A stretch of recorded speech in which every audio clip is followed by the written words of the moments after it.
За би ардс намын гишүүн биш жаргалмаа. За.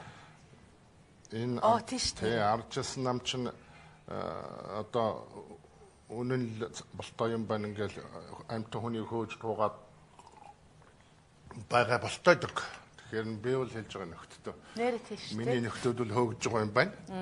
Би бол Монголын ардс намыг аль хэдийн хөөсөн жилийн өмнө 6 дугаар их хурал дээр нь энэ дээрээс нь хөөсөн ардс намыг үрд баяртай гэсэн шүү дээ. Тэгээ энэний учраж андсан одоо буруугаар мушгаад байх хэрэггүйгээр үндснийг нь олоод харж хэрэгтэй л дээ.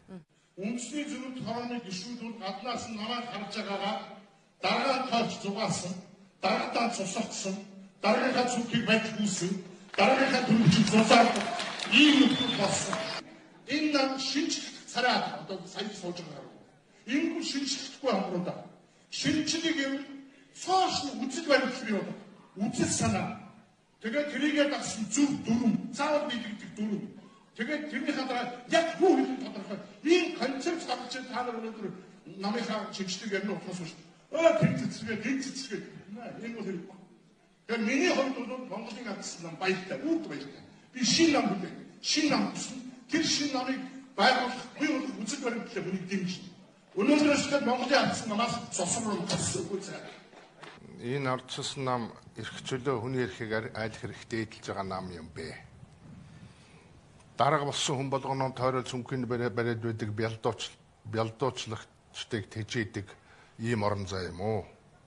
Тийм байх очргүй л гэсэлдэ социалист схем, коммунист нөлөө, фашист хяналттай байна бид нар. Манайд социалист нам байна, коммунист нам байна, фашист нам байна.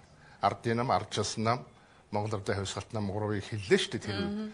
Тэгэхээр энэ юу гэдгийг хинэгний муу гүйцэтгэл хүний муу дурлаад байгаа юм бишээ. Би энэ улс үндэстэн цаашаа амьдрий бидний өөр хөөгд аж ахуйч амгалан тайван амьдрийг бол ондоон өөр концепт зорилго хаяа л гэсэн. Энэ ардсан намын тухай би огт дурсахыг ч хүсэхгүй байна. Би хэллээ шүү дээ би намайг хөөсөө. Миний найз нар намаас хөөгдлөлтөө хөөрхөн.